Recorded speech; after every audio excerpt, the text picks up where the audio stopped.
France's retreat from Niger isn't the first setback for Parisian post-colonial ambitions in Africa. Since 2020, 9 military coups have taken place on the continent. French influence in the region has diminished as leaders backed by Paris have been replaced and overthrown.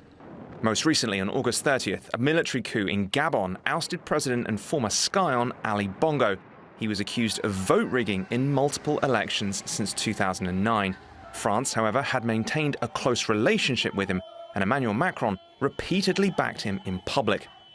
Former French colony Mali experienced coups in 2020 and 2021, the latter year when Guinea's leadership was also overthrown.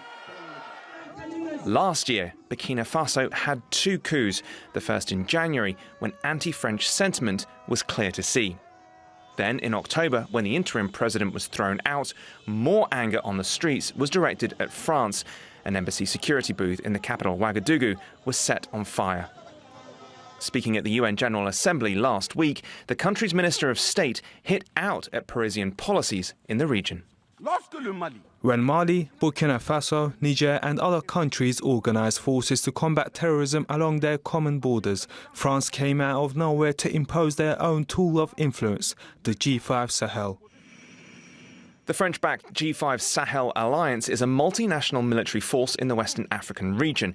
It's supposed to combat an insurgency there. However, it's seen by some as an instrument of attempted political control. Last week, G5 Sahel founding members Mali, Niger and Burkina Faso signed a separate military cooperation pact. That has further driven a wedge between them, the G5 Sahel, and the Economic Community of West African States, or ECOWAS. France has rejected accusations of interference. Paris, instead, has claimed its primary motivation has been defending civilians and seeking solutions for peace. In Africa, we believe in African solutions to African problems, and we support African regional organisations whenever they ask for support from their partners. While France sees itself as a partner, others have accused it of trying to preserve political influence in exchange for military and economic assistance. Analysts, though, say economic problems and weak governance in many countries have led to the spate of coups. And it's not just an anti-French dimension, but one that's also seemingly opposed to the West. We've seen a lot of civil society support for this, and there's always been a very vocal anti-French civil society in Niger, particularly in Niamey, and particularly among certain civil society groups that are very loud right now. But this one seems to be getting a resounding, cohesive kind of anti-Western position.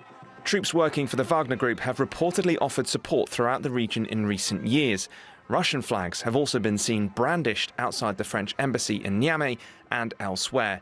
Amid question marks over the future for French influence in the region, this could be the new scramble for Africa. Flynn, TRT World.